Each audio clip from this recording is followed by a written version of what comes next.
Good morning, sir. I am Johanna Plihino.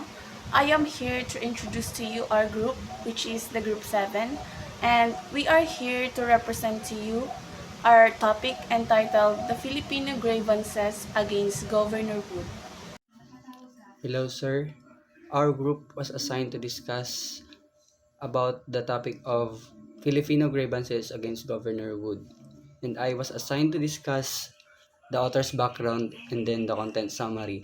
Sa author's background po, there's no specific author because yung ano po niya is compilation of document sa ano po, Maximo M. Calaos, Philippine Government Unders Jones Law. Yun po. Pero si Gregorio Saide po yung nagsulat noon in English language. Tapos katulong niya po doon yung anak niya si Sonia Saide. Yun po. So sa content summary naman po tayo, and magpo-focus po tayo sa tatlong main areas, which is the political, social, and economic. First, sa political po, si Governor Wood po is very self-centered, egocentric, tapos yung inaabuso niya po yung kapangyarihan niya sa yung position niya, parang inaabuso niya na mas pinapaboran niya po yung mga Amerikano over doon sa mga qualified na Pilipino. Tapos yung justice nun po parang hindi patas.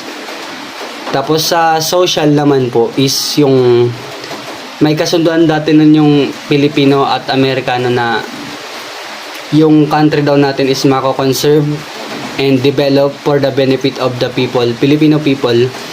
Pero hindi yun natupad.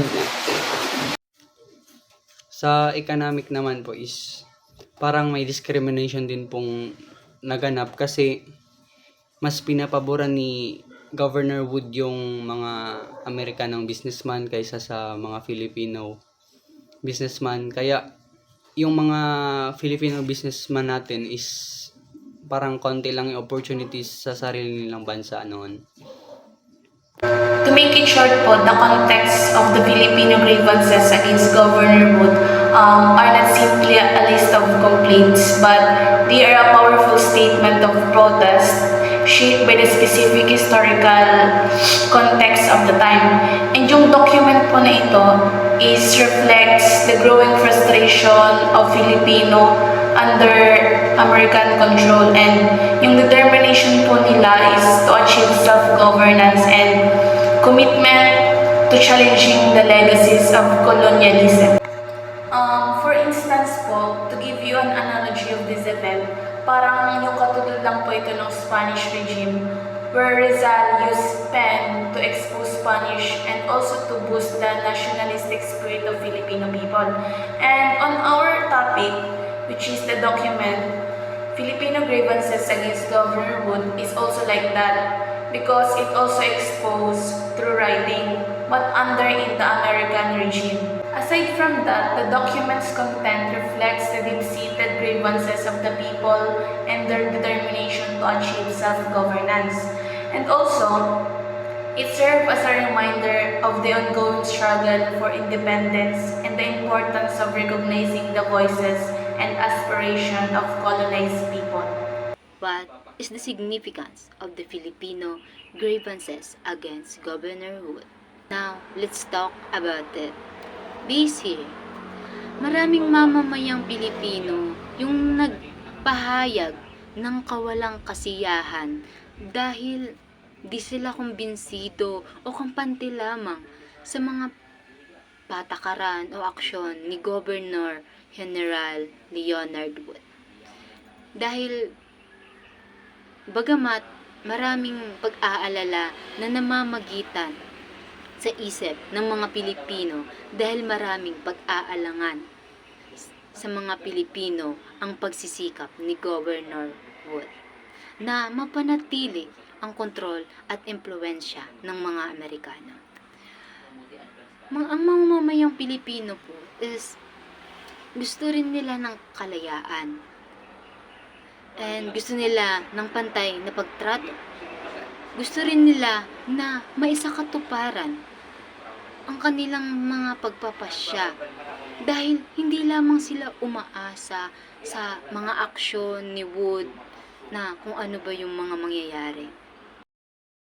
So, yung mga mamamayang Pilipino ay nagkaroon ng populitikang aksyon na naging inspirasyon sa kanila na mag-organisa ng mga protesta at kilusan upang humingi ng pagbabago na sa huli ay nag-ambag sa patuloy na pakikibaka para sa hinihingi nila na kalayaan. Legacy. Kung titignan natin ang legacy o pamanan ng dokumentong ito, makikita natin na ito ay isang mahalagang bahagi ng proseso ng paglaban ng Pilipinas para sa kasarinlan. Hindi lang ito simpleng listahan ng mga reklamo. Isa itong paalala na ang mga bansang nasasakop ay may karapatan sa sariling pamamahala at kalayaan. Pinakikita ng dokumentong ito ang paninindigan ng mga Pilipino sa gitna ng mga pagsubok at dahil dito naging mas buo ang kanilang loob na ipagpatuloy ang laban para sa kalayaan. Nasa kalaunan ay natamo noong 1946. So, sa madaling salita, ang legacy ay isang dokumento na hindi lamang bahagi ng kasaysayan ng Pilipinas, kundi isa rin simbolo ng mga malaking laban ng mga nasakop ng bansa sa buong mundo para sa karapatan sa self-determination. Argument. The author's main argument is to impeach Governor Wood from the position he holds in the country because of unlawful deeds he did and for degrading the Filipino people.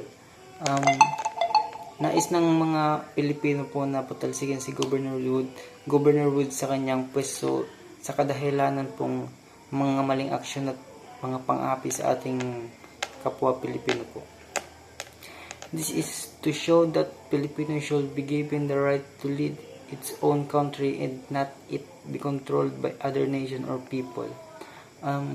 Ito ay nangangatwiran po na ang mga Pilipino ay dapat magkaroon ng sariling bansa at hindi kontrolado ng ibang bansa.